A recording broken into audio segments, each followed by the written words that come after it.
And a very good afternoon, ladies and gentlemen, and nature lovers around the world, and welcome to our sunset safari. For those of you who don't know or joining us for the first time, my name is Jamie and I have Brian on camera with me this afternoon, currently filming an amazing herd of ellies that we just happened to bump into on our way to the Birmingham Boys from this morning. Now, if you are joining us for the first time, this is a live safari, so everything that you're seeing on your screen is happening right here in real life on Djuma and Arathusa game reserves in the Sabi Sands. And please send us through any questions that you have. You can do that on hashtag Safari Live on Twitter, or you can email through to questions@WildEarthTV.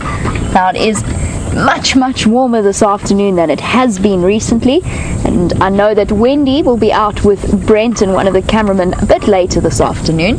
They are slightly delayed due to our plans being made for those cloudy, rainy days that we have every now and again.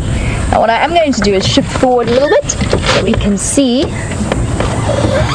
this elephant baby going about his business. His or her, but no, definitely a him. I think we're going to be lucky with these guys. I do think they're going to go across to the dam and drink soon. Hello, little one. Standing in a ditch.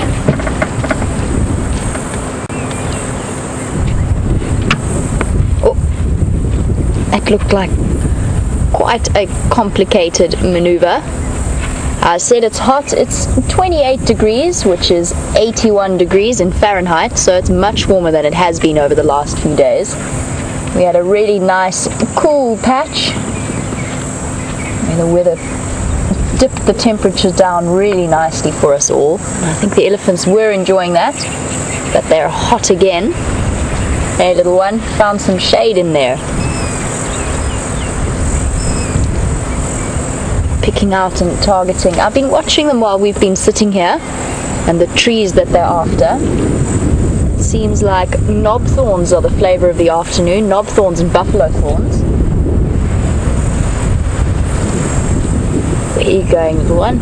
Disappearing off. Now you can hear the wind howling, and that always has a tendency to make elephants just a little bit uncomfortable. Important. They're perfectly relaxed now, but it is important for us to respect their space, especially on a day like today. I'm hoping that that wind isn't bringing in a storm. There's a feel of electric tension in the air, and I know I'm not the only person who's picked up on it. Hopefully it will hold off. Hey, big girl, you're going to disappear as well. She's quite a young elephant cow. Probably only just sort of reaching 20, although she's probably had her first calf already. You probably find that that little one is her calf. They tend to stick close to mom even when they're fully weaned and independent, and even after they have siblings born, their closest bonds will be with their mothers, even though they are very tightly bonded to the rest of the herd. See what our ellies are doing before they disappear completely. We're right up against the Mulwati drainage line, which is of course where the vegetation gets very thick. So if these ellies do disappear down here, I'm not going to try and follow them. I'll let them move as they want to, and I think they might. The rest of the herd appears to have disappeared. It's just these two still.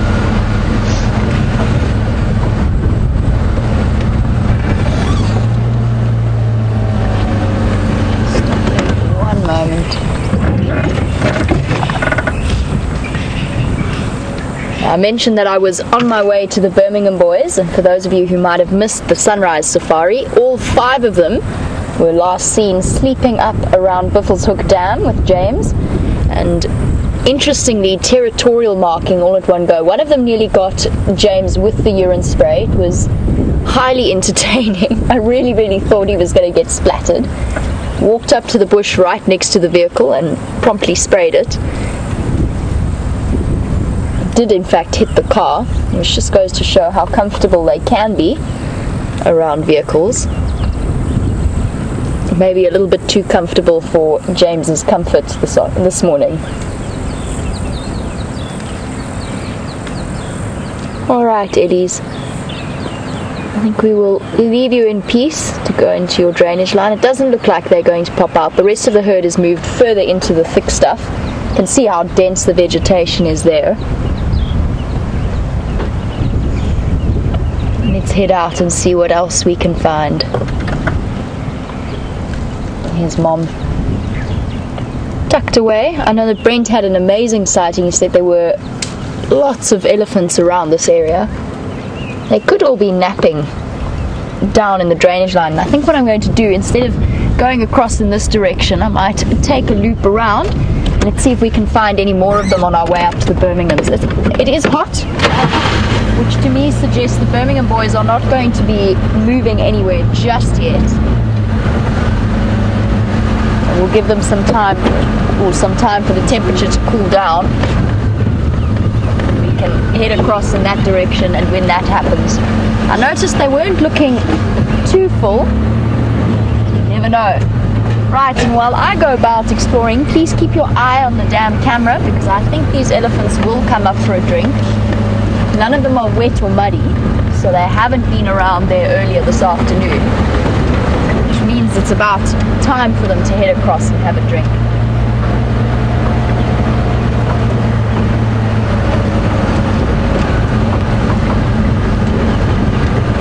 And something that you might have picked up on, and I have heard but not yet seen, is something Chris was asking about. Yes, you did hear a kingfisher on the damn camera. The woodlands are back in town, the woodlands kingfishers, and for those of you who don't know, it's a migratory species of kingfisher, and their call is just such a typical sign of summer, that descending trill. It's very loud, very piercing, and associated with the height of summer when they come back from Central Africa. And our first breeding pair has returned. I know James struggled in vain to try and see it, only to have it emerge on the Djuma Dam camera about an hour later and hang around. So they are there. They are back once again. Now I've completely lost track of where we are in the month. It must be around the 17th. I think we might be on the 17th. That sounds about right. I think that's quite impressive, because usually I don't even know what month we're in. So they arrived back on the 16th for us of November. And it's an exciting time of year, because some of those impala look like they are about to explode. I've heard reports that impala lambs are dropping in Kruger, and I think one of the cheetah planes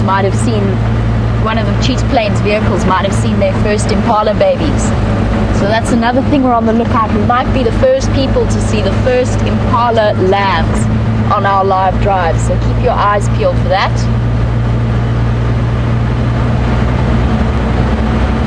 Oh, there's some impala. Have you got any babies in there? Doesn't look like it. Very far in. And I don't want to make any of them run at this point. I feel terrible for the mothers. You might be able to see just a flash of brown poking through the trees, but I don't think so. No, I think we'll leave them for now.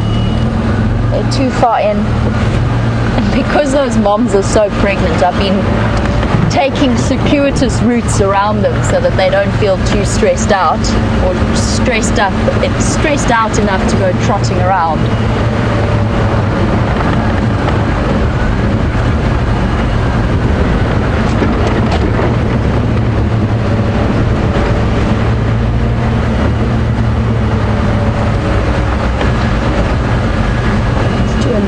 Down into this drainage line. I know that Brent's plans are to return to Karula. She's still in the area of her impala kill. I'm sure when he does head out, he'll be up and running and going in that direction. Let's see what we can find in the meantime. It's calling me now. Standing by. Sorry guys.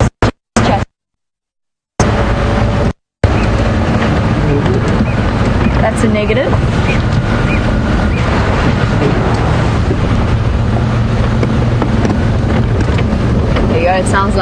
Brent is out and about on this beautiful sunny day. Head down into the drainage line.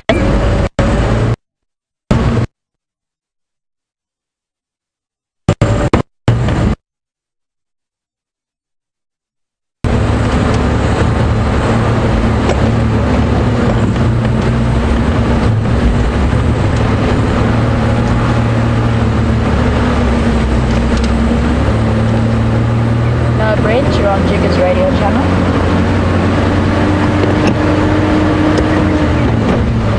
Just letting Brent know that he's got the wrong radio channel, so hold on one moment.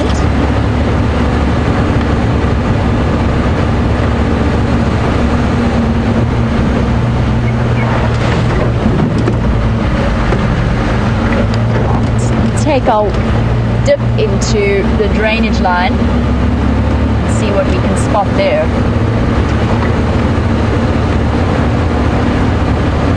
Some very large elephant tracks, so they have been around this area.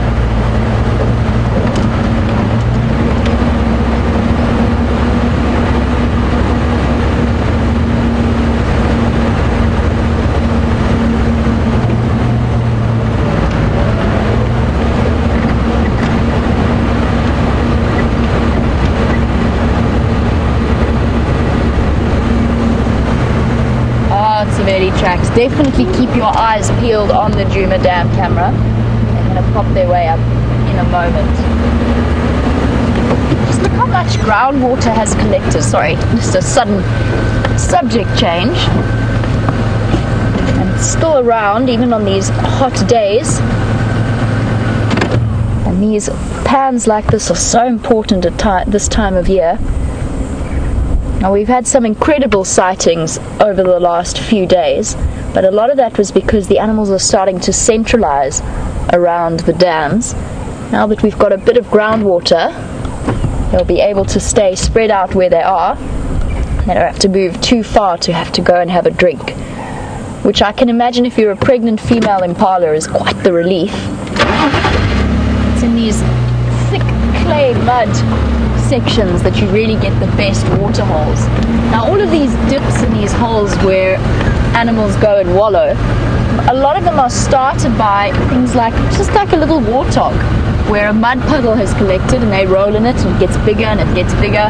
Eventually other animals like buffalo come along, and then of course the main landscapers of this environment, the elephants, will come along and start to throw mud around and really deepen them and open them up. So they've got their own unique way of growing. I don't know if you've ever thought about how those tiny little pans that we have get started.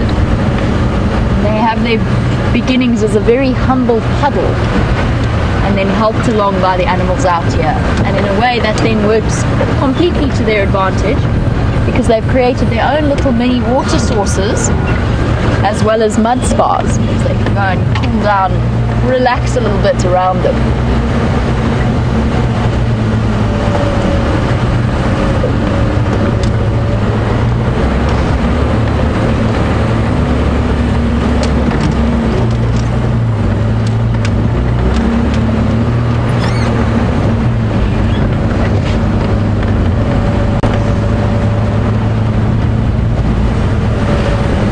I love this part of the drainage line. It is so beautiful.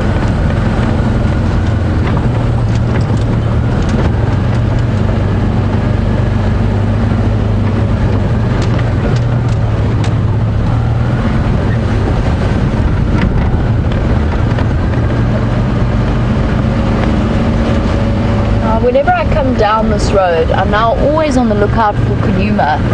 As far as I know, that since that one sighting that we had really briefly of him, when he disappeared off into this drainage line, he was around his mom as well. And as far as I know, at least I haven't heard him called in on the Game Drive channel since that sighting. So I'm still wondering if he's not hanging around somewhere on Djuma, which would be so nice for us, because I've really yet to spend much time with him. And I'm curious to see what his personality is like. I've heard a lot about Karula in quarantine, yet to encounter them.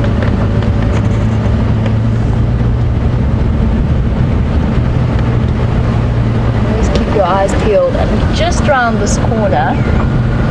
Try and go nice and slowly. I haven't managed it just yet.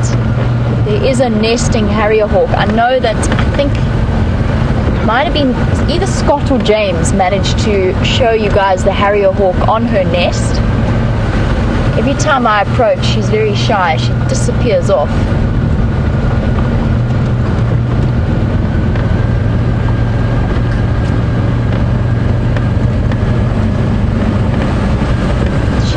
This green thorn. Let's see if she's on the tree. She might be out hunting.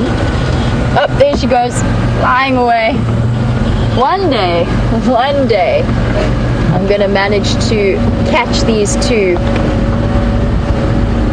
while they're sitting on their nest. It's interesting to see the different behavior of the birds. Being mobbed there, I think, by drongos. Interesting to see how the birds behave. You've all seen our Wahlberg's eagles and how relaxed they are. Yet the harrier hawks haven't relaxed in any way yet. Here's the nest sitting in the fork of that tree. The other thing that always amazes me is how incredibly messy the nests of raptors look.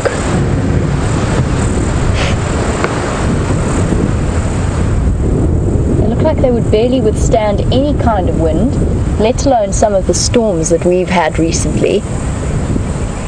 And I guess everything's in terms of how they're placed in the fork of that tree. And I think that branch that's just above it curves over it and provides protection. I'm sure many of you heard about the terrible hailstorms that have hit just to the east of us, just to the west of us, around Hoedspruit, and they had hail there during that big storm that sent us rushing back home on Sunday night. The people in Hoedspruit were getting hail the size of tennis balls. There were photographs of them compared to tennis balls. There's been some seriously extreme weather, and you wonder when you look at a messy nest like that whether or not they ever get damaged or what must happen to the poor birds inside them. Elephants have provided. There we go. It's a beautiful tree though, very solid. Not to spend too much time, I don't want to keep the harrier hawk away from its nest. I'm just going to navigate around an elephant roadblock, quite a spectacular one actually. And while I do that, and while I make my way to Buffelshoek, I believe that Brent is up and running. Let's head across to him so he can say hello to you all.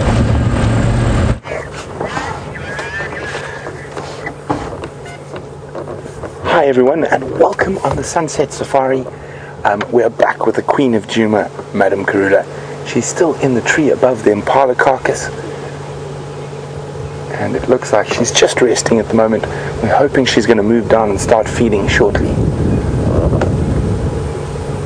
My name is Brent Leo Smith, and I have Genre on camera with me today.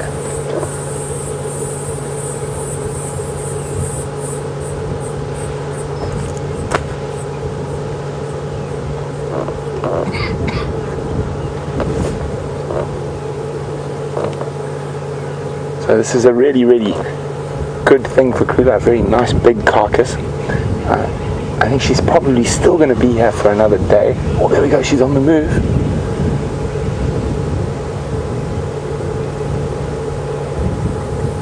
Hopefully she comes down and starts feeding. Or she could be just looking for a better place, a more comfortable place to rest in the tree. And these African ebonies or jackalberries are firm favourites of leopards. For hoisting kills in and resting, they provide a nice ample green cover to protect them from the burning African sun.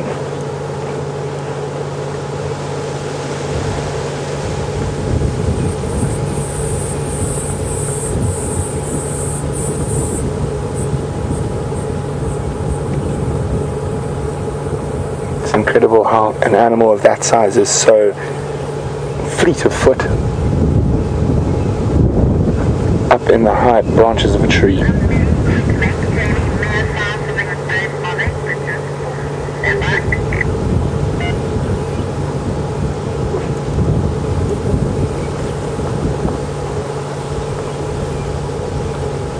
go. Looks like she's going to come down.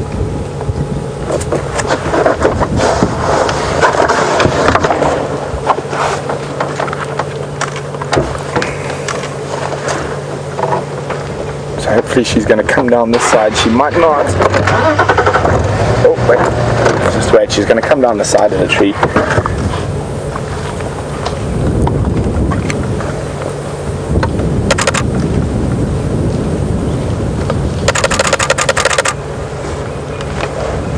So I hope you guys got some fantastic screenshots there as she leapt out of this tree. And remember, you can post those on the Safari Live Facebook page, or just use the hashtag Safari Live on Twitter. So she's obviously had her fill, and just making sure it's still there. And she probably is going to find a nice shady spot quite close to the carcass to lie down and digest. As you can see, her belly is hanging very low at the moment.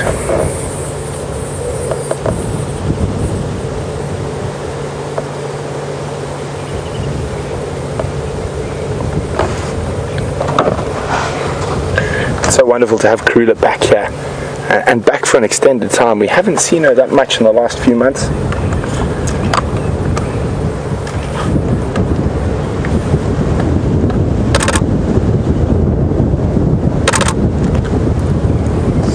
And for those of you who might be new viewers, one of the very distinctive sort of markings of Karula, and she has the spots between her eyes, almost looks like it forms the word wow.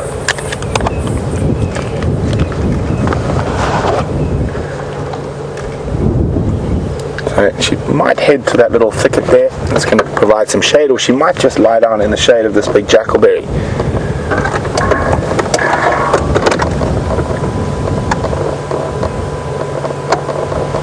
Boom.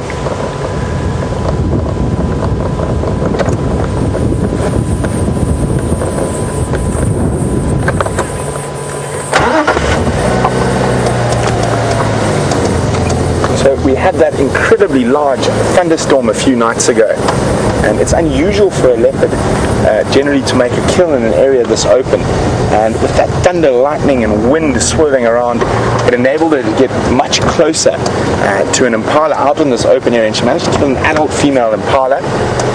And I know it could be a little bit disturbing for some of the viewers, but inside that impala was an unborn fetus, which she did pull out as well and start eating. And we're going to try and have a look at what's left of the carcass. This morning I can still see, we can still see the fetus's legs, so she hasn't finished eating the fetus yet either. So when, Andre? Yep. So there we go, you can see there's still a lot of meat left on here. And you can see those tiny little impala fetus legs.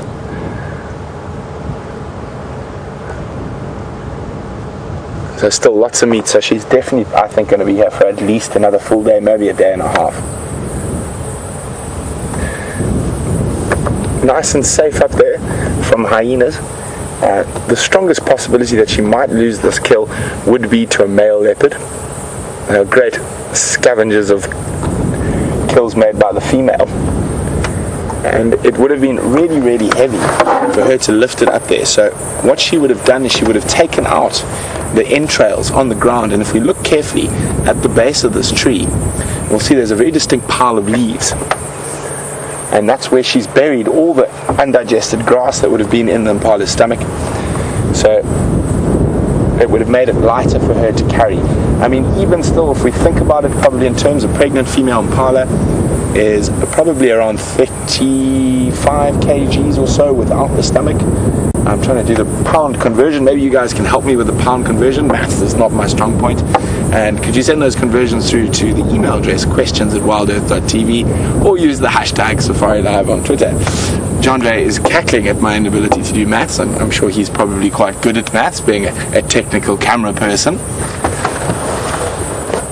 But let's go have a look at Karula. We're probably not going to spend too long here.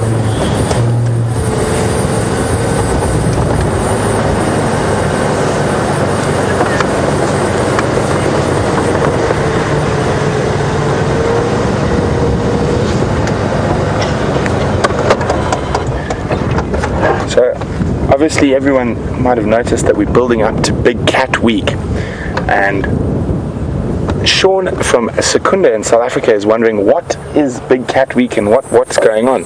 So Sean, Big Cat Week, it's going to be an incredible week where the Safari Live shows, as well as a whole bunch of other National Geographic Wild shows, will be featured during prime time slots in the US. And so we will be hosting live safaris and live walks during Big Cat Week. Unfortunately not on Nat.Geo in South Africa yet, but only in the States so far. And we're all very, very excited. It's going to be wonderful. We've got an incredible crew gathering for the TV shows. And of course, for all our regular viewers, we will be on the website on WildEarthTV or WildSafariLive.com. And you can keep track with us, and the shows will go on, so you will see the same shows that are being produced in the States, but online obviously.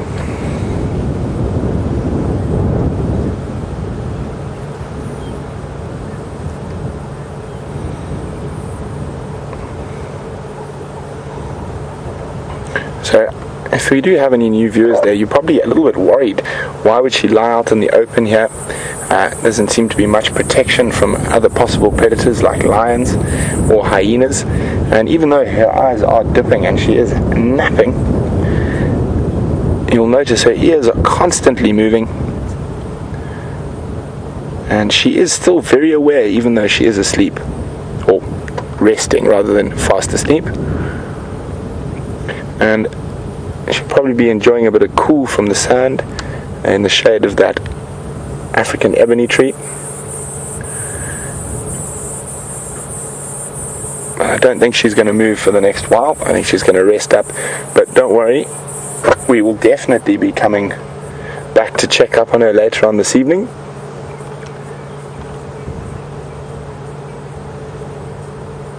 And see that heavy breathing, and they're unable to get rid of heat like us, so their best form of heat release is heavy panting. And obviously the whole digestive process does cause, or does generate, even more heat. And then she's doing a bit of grooming after feeding. Fortunately I'm good at other things like tracking leopards, otherwise if I had to do maths for a living it would be a very, very sorry state of affairs.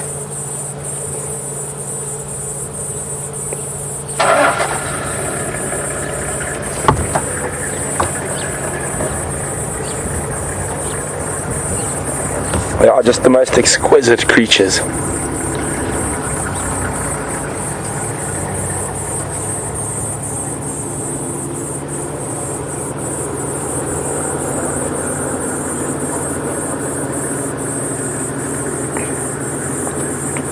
Do lions or leopards ever die from heat stroke?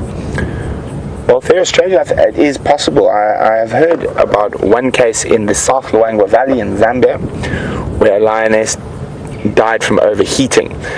Probably not heat stroke itself, but maybe a form of heat stroke. If their core body temperature raises by just a couple of degrees, it can cause massive organ failure. This particular lioness was in a very bad state already. She was very hungry and she had a wound, and she was sort of wandering around in a big sandy riverbed far away from the shade. But normally during the heat of the day they'll try and minimize their movements, find nice shady spots to lie up.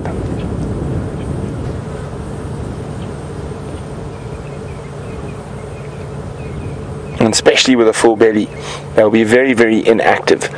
They will try their best not to move too much.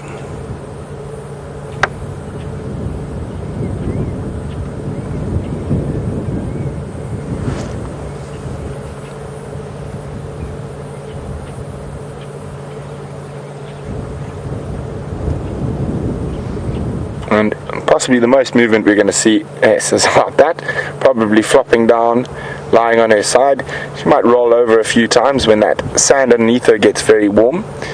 So I think we'll let the queen rest, and let's go see what else is out in this wonderful African wilderness we call home.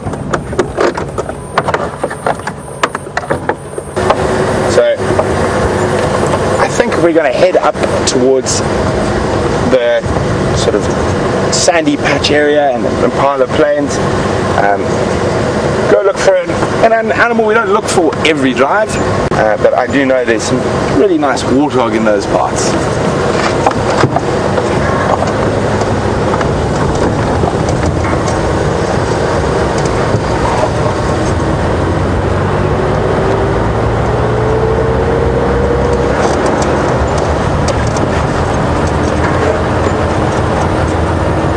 I know Jamie was making her way towards the last position of the Birmingham males, and they're probably also going to be very flat cats at the moment.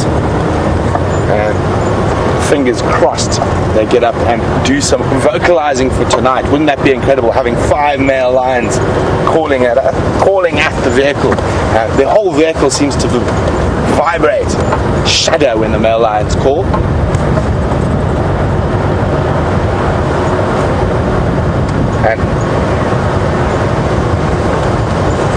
So speaking about the lovely Jamie, we're going to go see what she's been up to.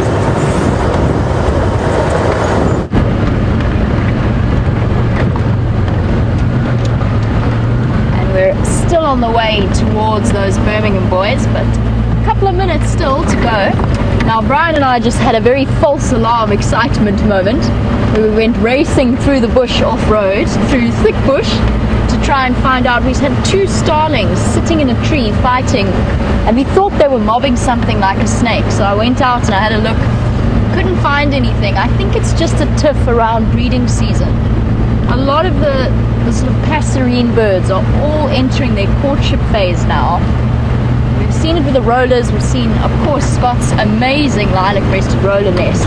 But the bush shrikes, the shrikes, they're all at that stage. If they do breed in South Africa, they are courting each other and then fighting with other males to chase them away. And I think what was actually happening there was the starlings were just having a bit of a disagreement between 2 boys. Hello, little one. Oh, are you gonna stop? Are you gonna stop? You were so close. 2 little steenbok dashing through.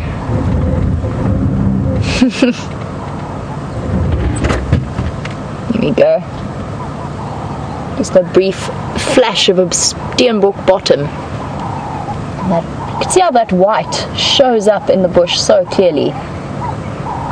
If you keep your eyes fixed on it, as Brian zooms out a little bit, you can see how it sticks out as it moves.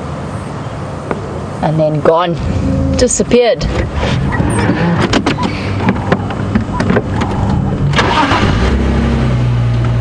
Let's see what bird life we can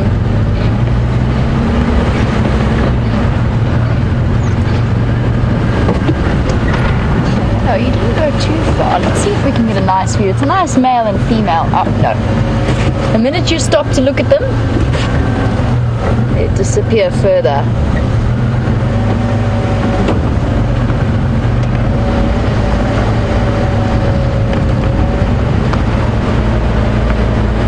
I know that Brent was chatting to you a little bit about the excitement around Big Cat Week, and of course we're all so excited to be involved in this amazing project.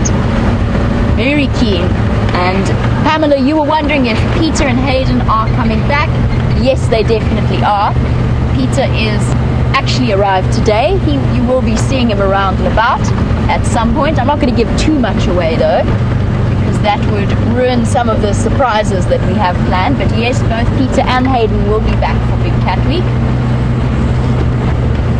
And with some of the sightings that we've had over the last few weeks, I think it's safe to say that it promises to be an incredible experience. Something that I know that we all feel incredibly fortunate to be a part of.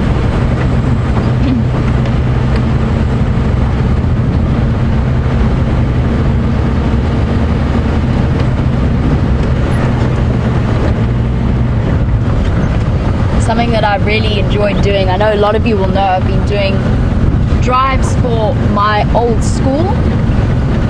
It was where I was at high school in Johannesburg. I've been doing drives for some of the girls there, and it's been an absolutely phenomenal experience. I love it so much. I feel that it is so important to foster that love and amazement that the bush brings out in people, and this kind of environment brings out in people, and especially with children, when they are going to be so responsible in the future for helping us protect and conserve this great place. Definitely an incredibly exciting opportunity. Even Quarry Pan has a little bit of water. It's very green, but there's definitely water there. First time I've ever seen water here. That's exciting.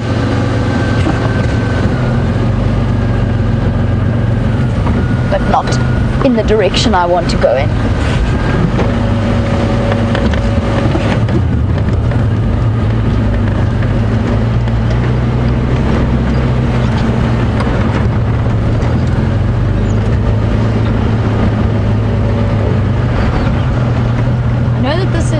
Something that James has pointed out this morning,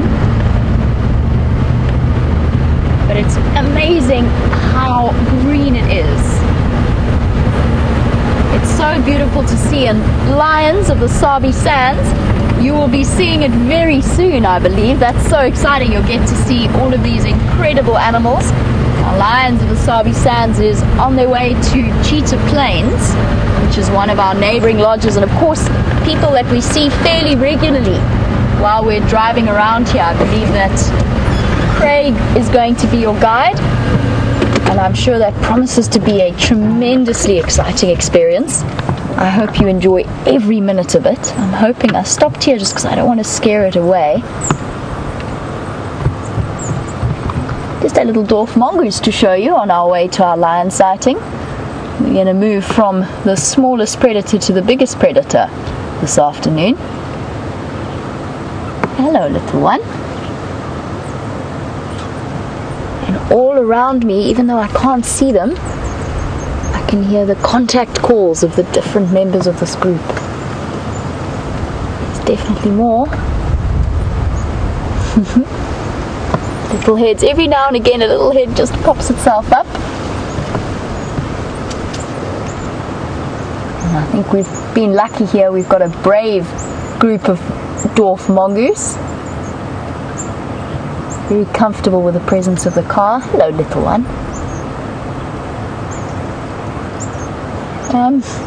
Are you coming to have a look at us? You can see how close the bonnet is right there. Oh! It's right, oh, there we go. It was right under my front tire having a sniff, and decided that whatever it smelt was just not cool. It disappeared off as quickly as possible. We've got one more of these wonderful little things sitting in the middle of the road.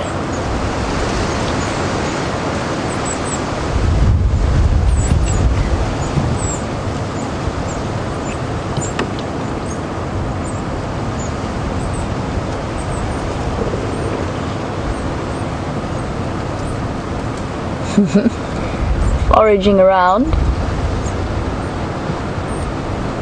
all accompanied by the little squeaks and calls. And this must be heaven to them, this weather. After a patch of cold and rain, where most of the time they stay huddled away as much as possible, but of course with cold and rain come a whole digging away furiously. The dampness in the water brings out a variety of insects for them to catch and eat. In this case, I'm not sure what this little one is furiously digging for. Could well be a scorpion. They are famous for their ability to sniff out and then dig a scorpion out of their burrow. Let's see what this one finds. I don't want to disturb it now.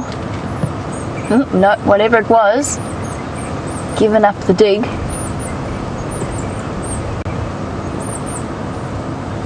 Must be like Christmas for them, a feast awaiting them when the sun does come out.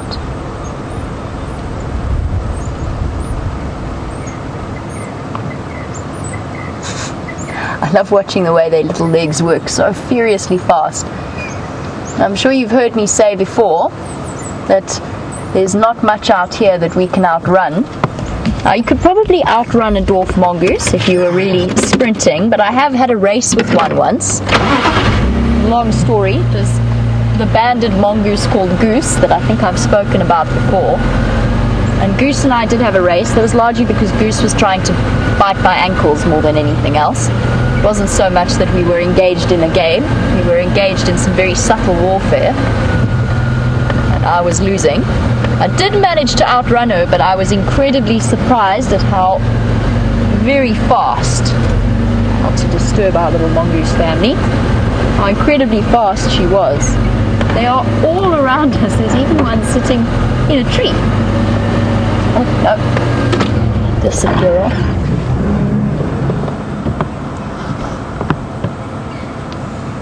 Hiding behind a branch. Yes, we see you. We do see you.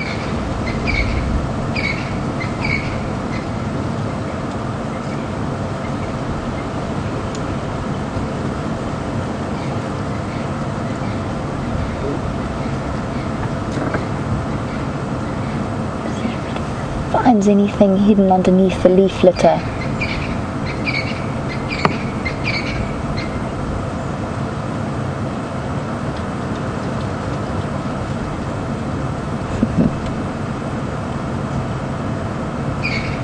Alrighty, little one, good luck with your hunting escapades.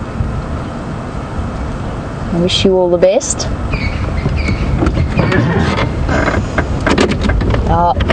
Very exciting times for the dwarf mongoose, but as I said, we're on our way from the smallest predator out here to the biggest.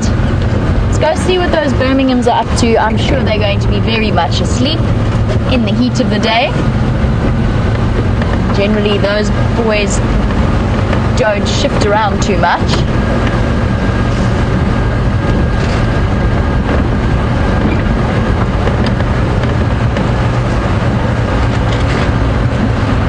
We saw that green water. We've been speaking about the bugs and the green, and then all of the groundwater that's all around us.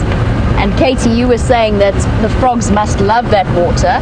And it's incredible how the minute the first rains hit, or at least the first rains in a while, the number of different frogs that we hear. And I've heard eastern olive toads, I've heard tremolo sand frogs, we found a knocking sand frog? Yes, knocking sand frog in camp.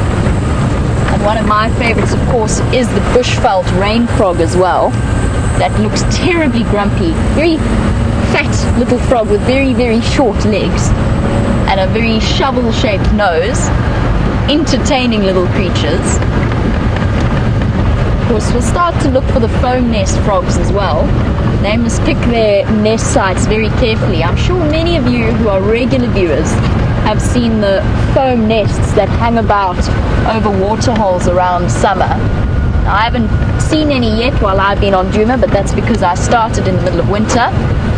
But if there is a lot of rain, we should be seeing them coming through. And basically what happens there is the male and the female, when they're mating, they kick their legs together and sort of build up a froth of white substance that their tadpoles hide in, and when they hatch, then they drop down into the water below. The reason I say that the rain frogs must be careful this year is because puddles, I don't think we're going to have a huge amount of rain. I'm keeping my fingers crossed that I'm wrong, but most people are saying we're in for a bit of a drought. And the rain frogs will have to make sure that the puddles that they build their nests above are big puddles, probably dams, or they're going to find that by the time the tadpoles hatch, there's not going to be any water for them to live in. And that does happen. A certain percentage of frog tadpoles do die just because the water source that they're in is dried up before they've had a chance to metamorphosize and get their legs and be able to move about as adults.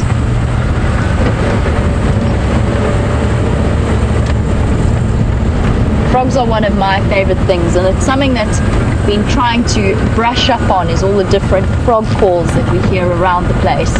And in the height of summer, those frog calls can be almost deafening. The interesting thing, of course, about frogs is that you get a whole number of different calls.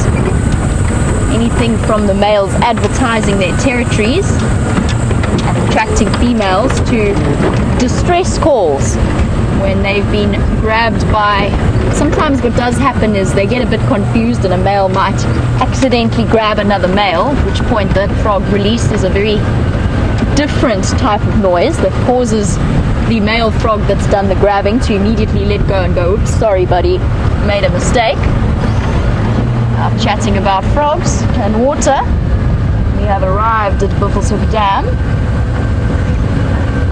I'm just going to find our way into the Birminghams, but let's just stop and see what the water level's like first while I chat on the Game Drive channel. Station with the Birmingham Gala for Jamie.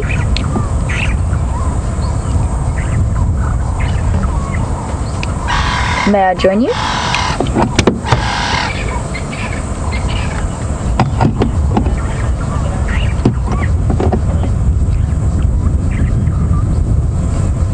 Copy that, that's perfect, thank you. We've got plenty to look at here. And there's the family of Egyptian geese. And how many goslings have we got today? I definitely see one. There's 2, 3. And there's 4. Okay, so phew.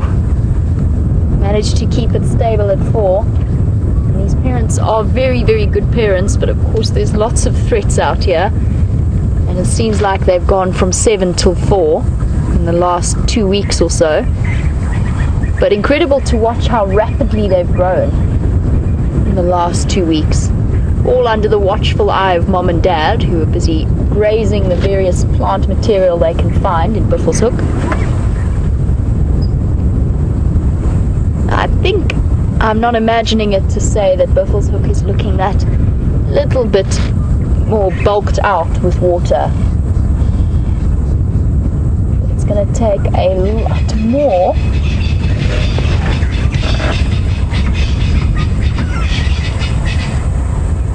Definitely need a lot more to bring things out and bring the dam levels back up to what they should be. Now, Pamela, you were looking at the water and saying it brings to mind mosquitoes, which yes, of course it does. You were wondering if there have been any problems with malaria so far. Not at the moment. We've been lucky so far.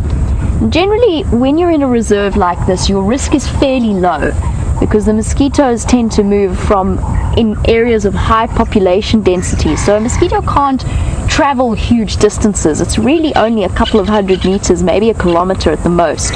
And of course they're the vectors of malaria. So you tend to get the outbreaks of malaria more around the cities and the towns and maybe some of the townships around us. And then what might happen is if somebody goes into a town or into a village and gets bitten there, then that's really only when you start to get the outbreaks of malaria within a lodge situation. Sorry guys, somebody's just trying to chat to me. Copy that, thank you.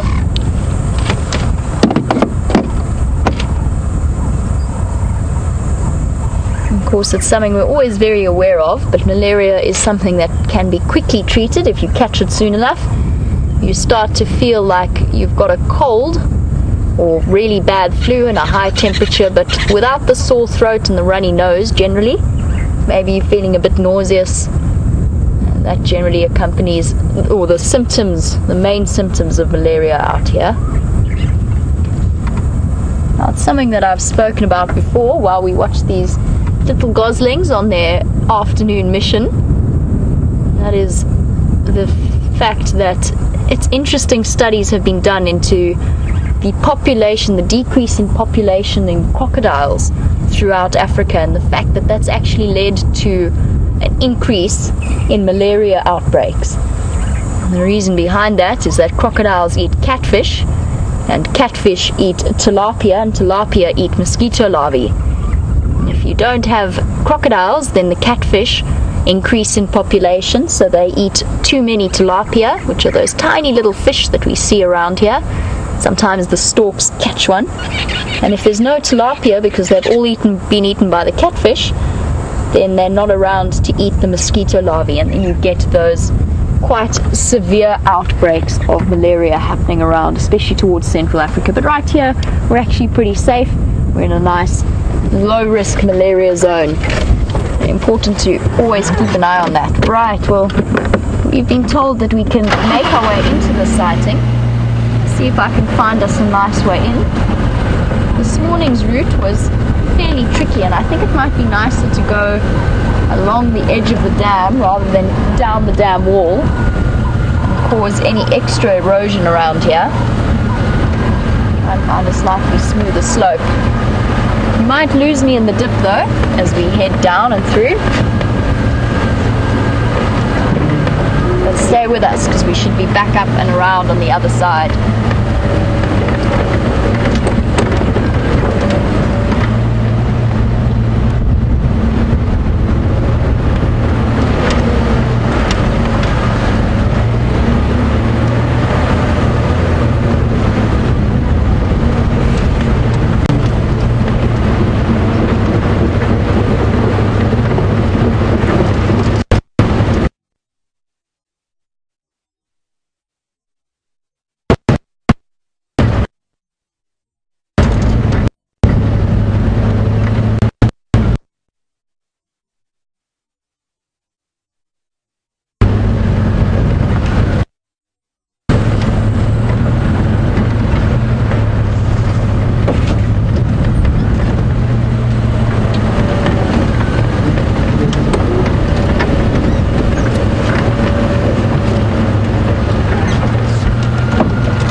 Down here,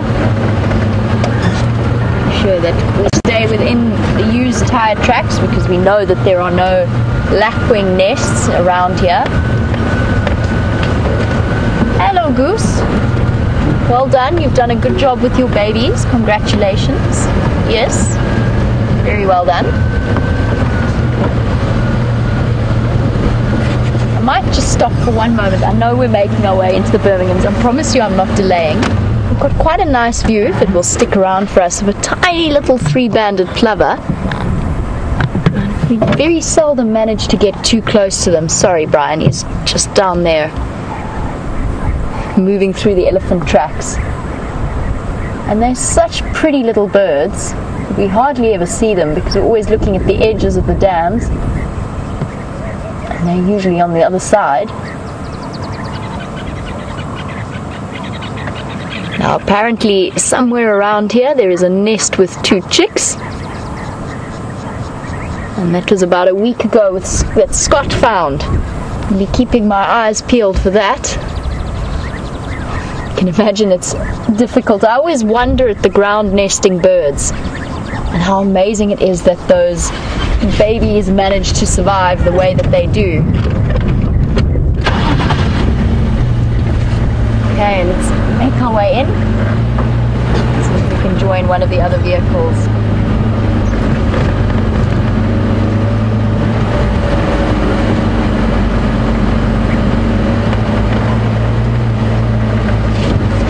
Wonder what these Birmingham boys have been up to. They haven't been mating with this female just yet, but she's definitely been keeping them company for quite a while now. I'm not sure if keeping them company is the right way to phrase it. She's definitely been around with them. Everybody watch heads.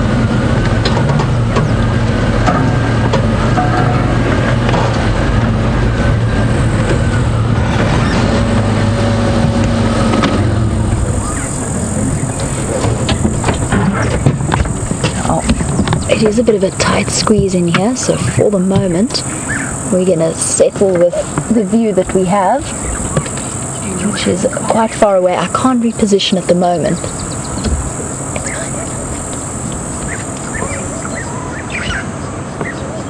I'll just wait here for the moment. Have a look. Still looking very, very flat. But of course, as we all know, that can change in a moment.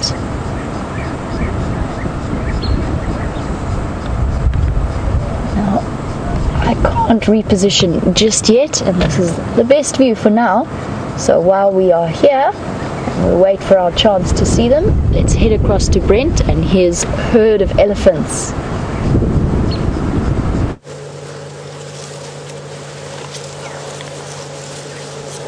Welcome back. We've caught up with a nice big breeding herd of elephants that are on the move, and it looks like they're on their way towards a water hole just across our northern boundary, so we're going to try to stick with them.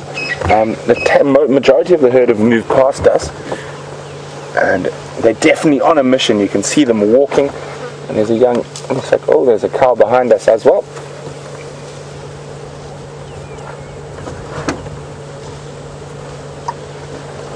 And there's a couple of eddies still around.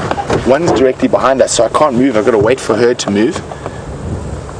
And she's obviously found something nice and sweet to eat, and she's on her move now. Okay, I'm going to go forward and try to turn around so you guys can see her. But I am hoping, oh,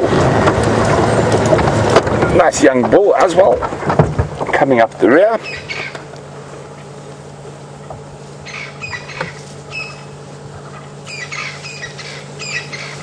In his early 20s, would be my guess. And it looks like he is in must, so maybe a little bit older than early 20s. Just that he's this close to a breeding herd. There we go, actually I can see him a bit bigger now. Oh, he's a beautiful boy. So I'd probably say 30s now, having a good look at him. We can actually see the dribble from his penile sheath. So he's in heightened. Whoa, there's even more elephants coming through, just spreading. There's probably around 25 or 30. And one of the reasons those females in the front could be on such a mission is not to get towards it, it's to get away from this guy. But let's try to follow them. This could be quite exciting.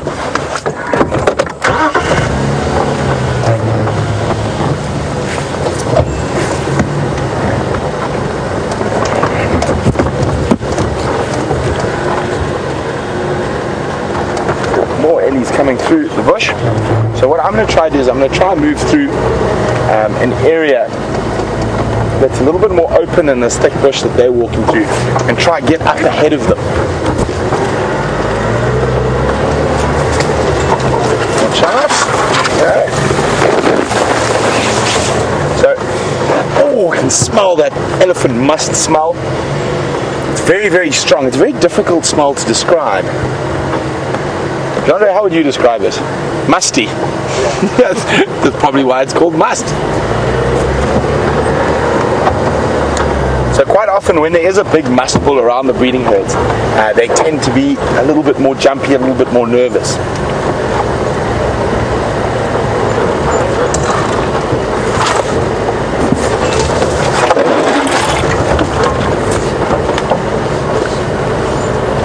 Especially in this thick bush, and obviously we don't want to upset any of the elephants, so I'm going to move out and around.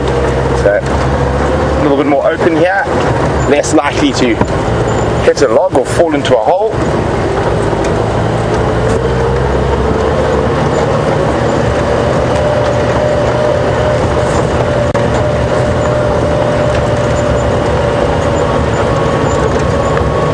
It is wonderful to have so many elephants around at the moment.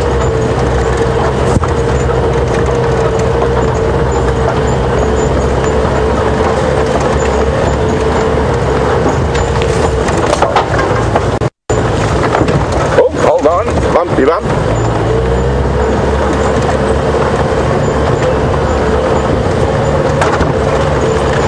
Just getting that big elephant bulls back over the trees there. So I know the main access road is just ahead. So hold on, I'm just going to put a little bit more speed into this.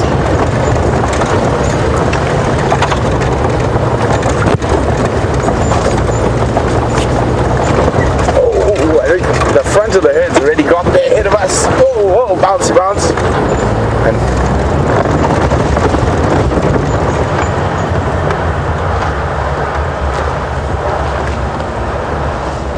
here we go. Wonderful, really big herd.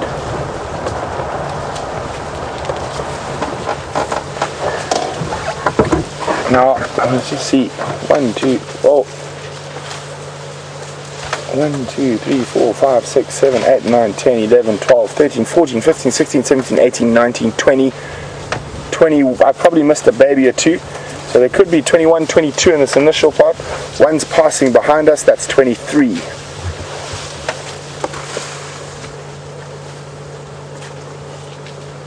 .24 about to step into the road.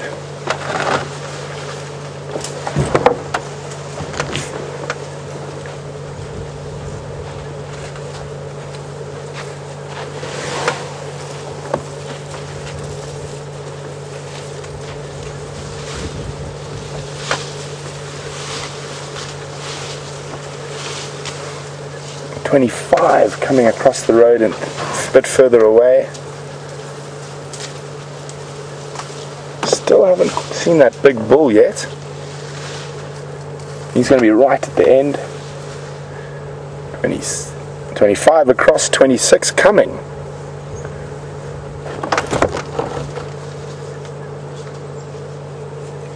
Here we go. Here comes the bull.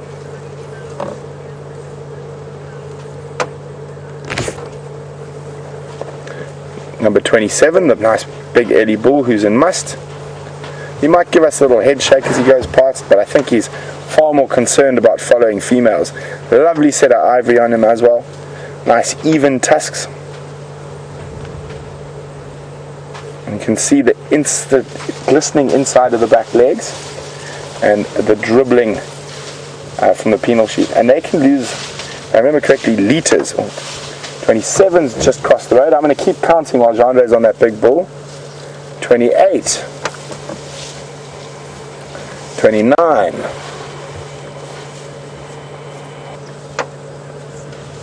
30. 31. I think we're coming towards the end of it now. And I think this could be the last elephant coming. Number 32.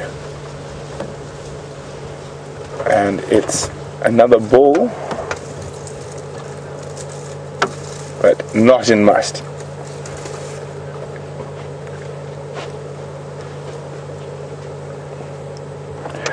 That's a really wonderful large herd. 32 of them in one little group. They are heading towards that waterhole. I'm just trying to think. Unfortunately, that waterhole is in a traditionally really bad signal area. I think they might be going for a big drink and maybe even possibly a swim. So let's make sure we've got all of them, 32 elephants. No more coming. I'm going to try and move around to an area where the signal's a little bit better. It still can give us a bit of problem, so I do forewarn you, but it might be worth seeing that bigger group of elephants rush down towards the water.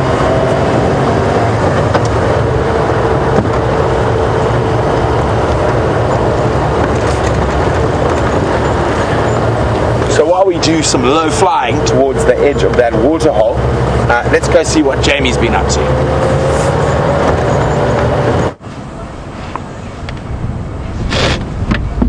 We've been lucky enough to reposition, and here we have a pile of cats.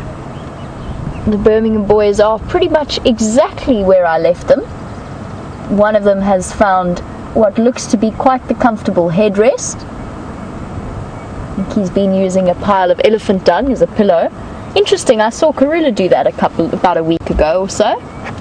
Now the fascinating part of the sighting, now it's not easy for me to maneuver around too much around here without disturbing them. They're right in the middle of the only open patch.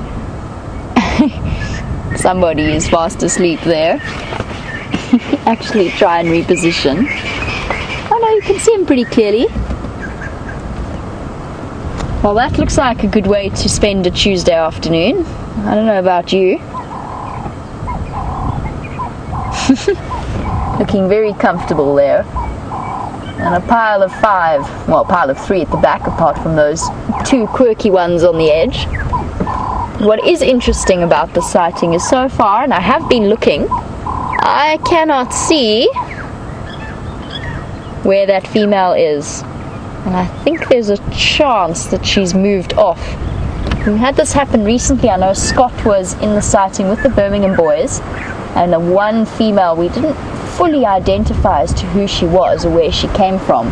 That was up just to the north of the Djuma Dam camera, and she left them right in the middle of the day. It was a hot day, and she was walking across quarantine at 11 o'clock in the morning. So it wouldn't be unprecedented for that lioness to be moving around in the heat of the day and headed off for, I wouldn't say greener pastures, but maybe for pastures with less testosterone around her. Possibly they were a little bit sleepy and didn't notice her disappearance. I mentioned this morning she hasn't been mating, so she's not in full, she definitely isn't in full estrus. All the males would be accompanying her. They court their females or protect and look after and guard their females very closely when they are in estrus, obviously to make sure nobody else has access to them. But I don't think she is in full estrus. I'm not too sure exactly what's been happening there. We can only really guess and put together what we know. They don't seem too bothered though. I know that James this morning picked up on the fact that one of them has got lots of scratches and injuries around his face. It's not this individual, although he's definitely looking very comfortable. They apparently were fighting between the different coalition members over access to that female, so perhaps she has just come out of estrus now.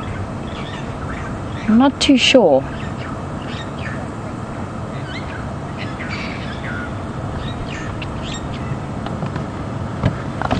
Our lions are not going to disappear anywhere, and Brent's got an approaching herd of elephants, so let's head across to him for a quick update on his pachyderm sighting.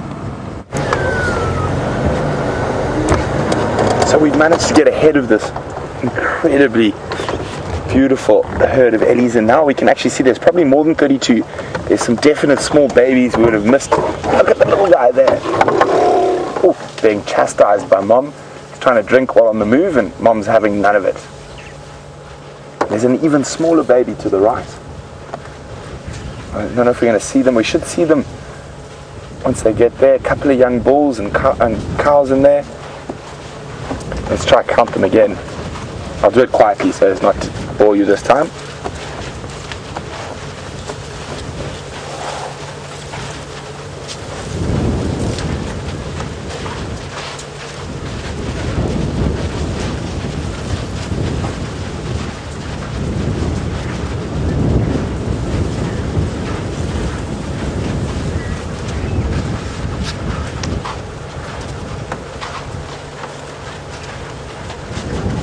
You can see the ellies are in a slightly agitated state, and that is almost certainly because of that musk bull trailing them.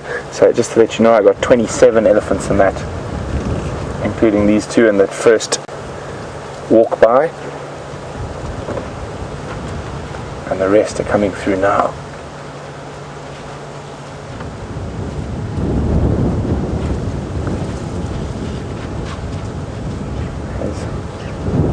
Isn't this just truly magnificent? One of the iconic species of Africa.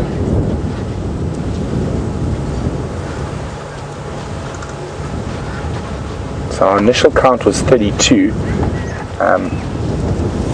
This young bull coming past us now is number 32. So there's a few more than 32.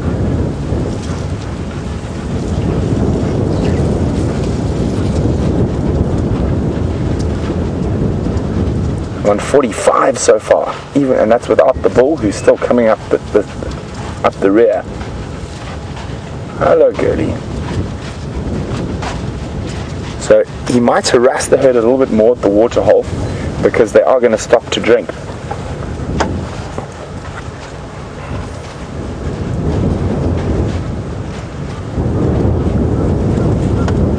Oh, Jandra, just have a look at that musk bull is pushing off the other bull.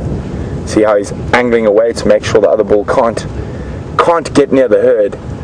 So he's putting himself between the herd and the other elephant bull, even though the other elephant bull's not in must. or we might have a bit of a standoff here. Can you see them nicely from there? Might chase him off.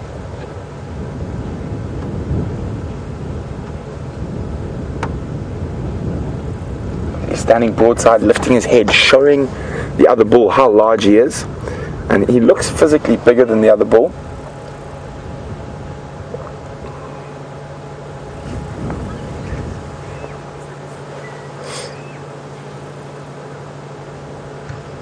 So he's just kept the other bull at bay a little bit. We're going to move again.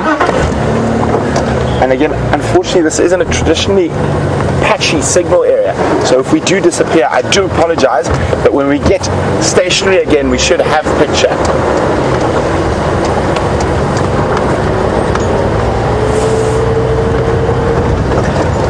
And it's going to be incredible. They're going to get that water walk as they get closer to the water.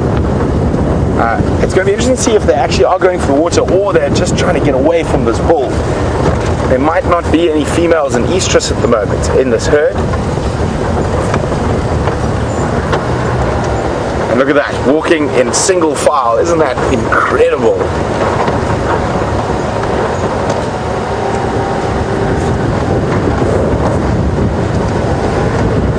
All we need for them is to just reach out and hold each other by the trunk to tail. Like in Rudyard Kipling's The Jungle Book. And okay.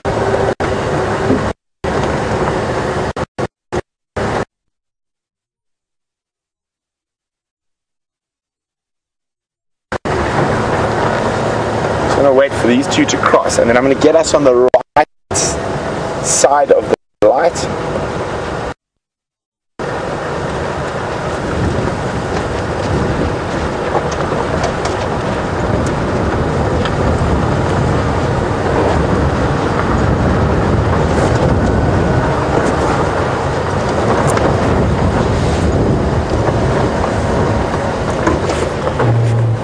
So it looks like they're completely ignoring the water and heading straight away from, oh, hello, this gentleman.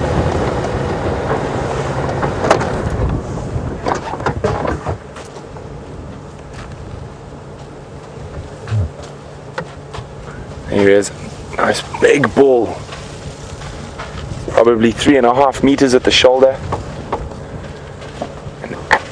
Absolute beauty, still in really good condition, probably, as I said, around 30 years old, and they've literally walked across this top corner of our traverse area, and they've crossed out of our traverse area.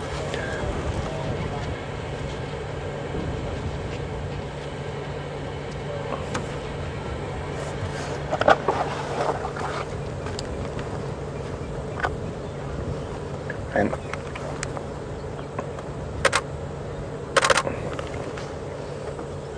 oh, when we're downwind, we're getting that strong must smell again.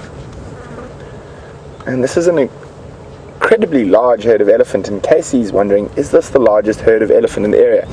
Casey, what I think we've got here is we've actually got a few herds together. And you can see that in the way they move. So what happens when you do get really big groups of elephants like this in this area, it'll be a group of smaller family units that have joined up together, and you probably find it's due to the harassment of this big bull.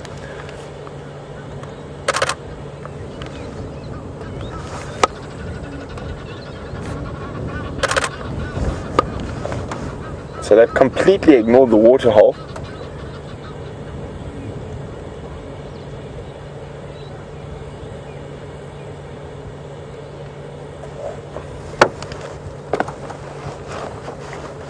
And then the bull, he was being escorted away, is about to come past us. A little bit younger, I would guess.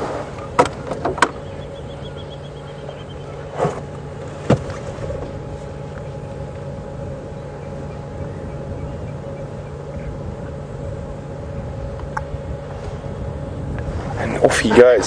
So isn't that incredible? Unfortunately, I think we might have a bit of signal issue if we move from here. So I'm just waiting to see if those ellies, we can just see the tops of their backs there. I was hoping they might turn around down towards the waterhole, but it looks like they're spreading through into the woodland.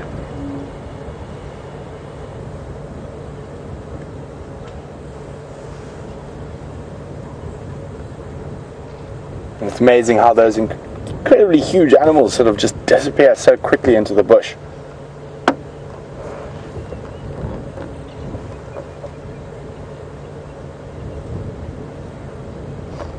So there's still that last Ellie bull who's coming out.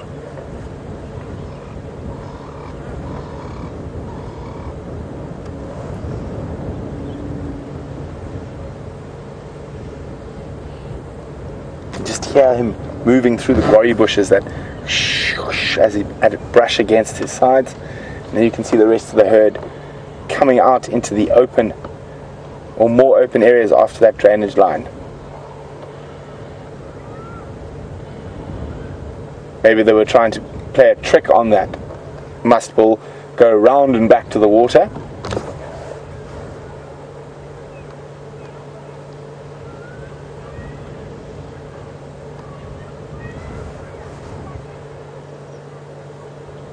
It looks like they might do that.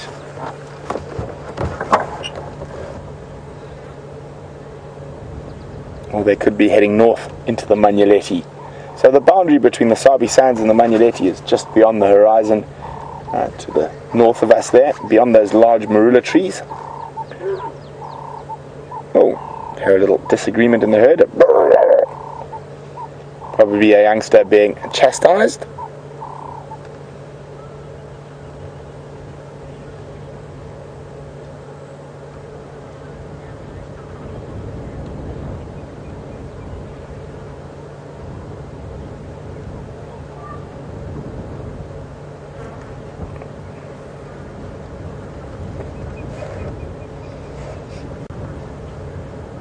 And there go the elephants, and we're going to move out of this bad signal area, and while we do that, let's go see what Jamie's been up to.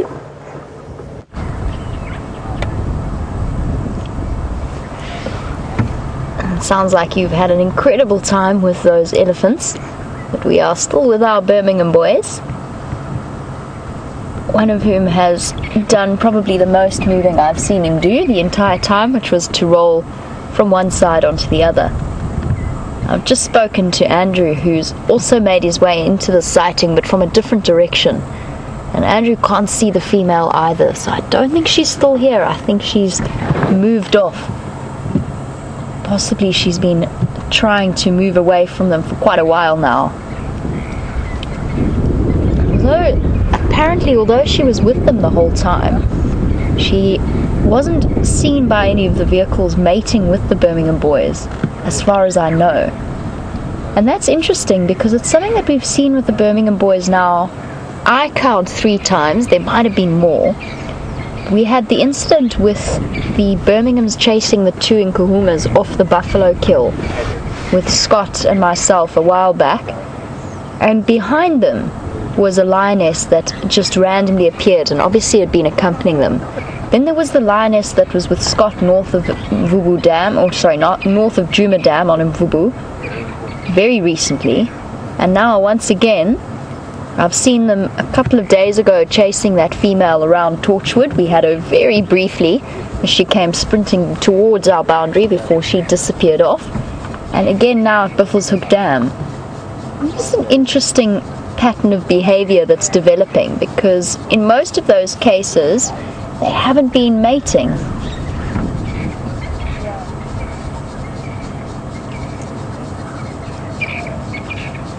Now, looking at the Birmingham boys, and of course, apart from being a notorious street gang long ago, the Birmingham boys actually are named for a different reason. And Pamela, you were wondering which Birmingham they're named after and how that works. Now, I'm sure you know that they come from the Birmingham Pride. And the Birmingham Pride was a pride on a property known as Birmingham that is to the north, which direction is that? Northwest of us, where we're sitting now. Very far away actually, but open. It's with its boundaries open across through to Magnoleti and then down into the Sabi Sands and the Kruger. And the reason they're called the Birmingham Pride is because they come from a farm called Birmingham. And that name actually has an interesting story behind it. Now I'll have to double check my dates. But at some point there was, and I'm talking about probably 100 or so, maybe 150 or so years ago, there was conflict between the Mozambique border and the South African border, and exactly where that falls, which side of the Lubombo Mountains. The question was whether or not, or which side or which part of the river the boundary fell on. That was obviously quite an important part. So the president at the time, because South Africa didn't have any properly qualified land surveyors, called for international backup and approached some international land surveyors to come and define the boundary. And while they were out here, and obviously journeys in those days, very long journey on a ship to get across the ocean and get down to South Africa, and since they were here already, it was decided that they'd also spend some time delineating the various boundaries of the different properties, so the different farms and the different, in this particular area, different mining zones around us towards Palabora and that side, which is why, because they were international, they were from Europe, they were European land surveyors, why we get names like Birmingham. There's also a Liverpool, there's an Essex farm all around Hoedspruit. We also have a Belfast, which is actually a city which you would travel past on your way up to driving from Johannesburg to the Kruger. I'm trying to think what else we have. Just take my word for it that if you drive through and along the roads around Hoedspruit, you will see lots and lots of places all named after various European cities, possibly even places where these land surveyors were born. And so Birmingham, the name of the farm, comes from, as far as I know, the Birmingham in England. And that is the story behind it. And amazing that a piece of history that is that long ago has found its way to tell a story through 5 young male lions. I bet the land surveyors never saw that one coming when they were picking out names. This is a very relaxed bunch of lions. They are looking very, very chilled. I think I'm going to put a question to you guys, whether you'd be happy to. I'm not going to go too far away. I'm going to do a loop around and then come back to them as the sun starts to go down.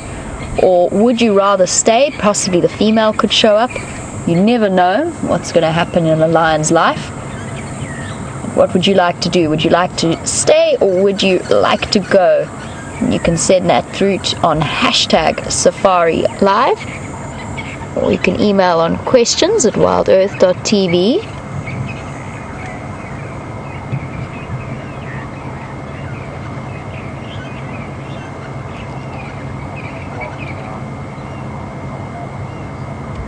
I believe that we have to wish a young viewer, Caitlin, a very, very happy birthday. Caitlin is 6 years old and away from school today and watching Safari Live. And it's great to, oh sorry, it's not your birthday, but you are 6 years old and you're away from school today. And Caitlin, you were saying that you've heard on school that lions are the strongest animal, but you don't think so, you think it is the elephant. Caitlin, you are absolutely right. It is in fact an elephant that is much, much stronger than even one elephant is stronger than all 5 of these lions all put together. He's just that much bigger. If a lion is, oh, I don't know, maybe just a tiny little speck to an elephant, all he'd have to do is swing his trunk and he could push a lion away. Definitely, in terms of the strongest animal out here, an elephant is by far and away the biggest and the strongest. And after that probably comes a rhino and maybe a hippo as well, just in terms of size. And even a giraffe is probably stronger, if you were to test their strength, is probably stronger than one lion. One lion alone would really struggle to hunt a full-grown big giraffe. So there's lots of animals that are bigger and stronger. But what is true out here is that of all of the meat eaters that we get, so everything out here that hunts and eats meat, the lions are the biggest and the strongest. And that's maybe why you've heard about them at school. They are at the top of the predator hierarchy. So they, in a way, they're the kings of the predators out here. But in terms of the king of the beasts, I still think that title goes to the elephants that you had and that you saw with Brent. I think I did put it to you guys that we should either stay or go, which is what I was chatting about before. Let me know what you want to do. I'm more than happy to stay. It is entirely your choice. I always find it entertaining to sit with them and just watch the way that they will pile together quite often to enjoy the shade rather than spreading out and around. Sorry guys, I think Andrew's actually calling me on the Game Drive channel.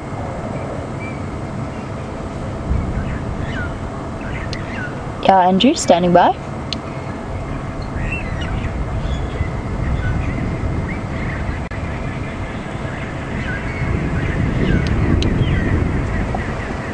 Nope, wasn't me.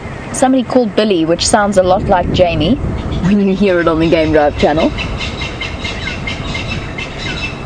But yes, it's interesting the way that they all pile together and keep each other warm, despite the fact that there's plenty of shade around here. They could spread out.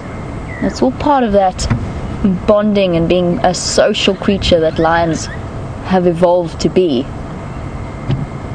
Now, there's a lot of discussion about why lions are social creatures and why leopards are solitary and how it is that different systems like that evolve. And there's still a lot of debate, and a lot of people are saying that it's not really to do with reproductive success, although certainly for male lion coalitions like this one it helps. But mostly it's thought that it's a way of helping out and protecting with cubs. And it's all connected to the fact that female lions very often come into estrus at the same time and will allosuckle, so they'll feed a cub that isn't their own. Get that extra added protection from the entire pride as a way of helping keep cubs safe. But of course then the question becomes, why have wild dogs evolved to reproduce? They're also social creatures. Why have they evolved to live in a pack, but only one female, maybe two, will breed at any point in time? That's not a question I have an answer to. It's the same question you could raise with hyenas as well, but it is a very interesting point of view.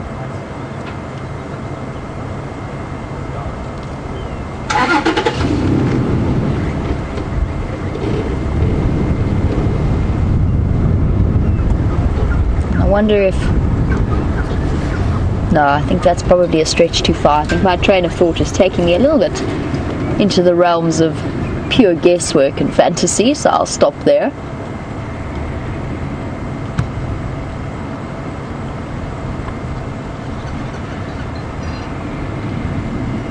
Now, the Birmingham boys at the moment are almost completely unchallenged in the area that they're in around Djuma, Buffelshoek.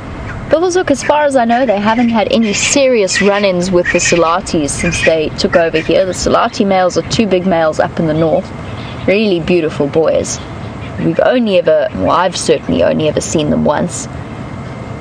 But for the moment, the Birminghams remain unchallenged. But that could be something that isn't going to be the case forever, because we're open to 2.7 million hectares worth of wild area. Challenges could come from any direction. Well, we know that these boys have covered an enormous distance only to establish themselves here. There's nothing that says that other males in other areas couldn't do exactly the same thing and move in, say, all the way from the western or the western boundary of Kruger and poke their noses in and come and see if there's any challenges that they can make. And that, of course, is why the females around here go into false estrus straight after a takeover. And having spoken about that female and the possibility of false estrus, we think it's a Styx female. And Gemma, you wanted to know how many are left of the Styx pride. Gemma, as far as I know, most of the Styx females have survived. One of them did die. It was a sub-adult female, as far as I know. Reports are difficult because identifying a dead lion can be tricky as well. And sometimes they go missing for weeks on end only to reappear. But from what I know, the two young females are still fine. And then there are two adult or three slightly older adult females moving around Hoffman's area, Little Gowrie area. But I've never encountered those females before, so it's difficult for me to clarify or even to say if I would recognize them in a brief sighting. I've only ever encountered the two young females that had the cubs, and not since the Birmingham takeover. Oh, sorry, that's not true. I did see one of the older females when she was mating with Hairy Belly, but that was months ago. I haven't heard any further updates about the Styx Pride, and I definitely don't think there have been any deaths since that initial spate during the start of the takeover. The thing about the Styx Pride is that it was, even before the takeover by the Birmingham boys, they were spread out, they had split away from each other. And from what I could understand, the two young females who had the young cubs, they were pretty much established as being on their own. But the rest of that pride sometimes split into two and sometimes came back together again. It was always fairly difficult to keep track of them, since we didn't really get to see them all that often.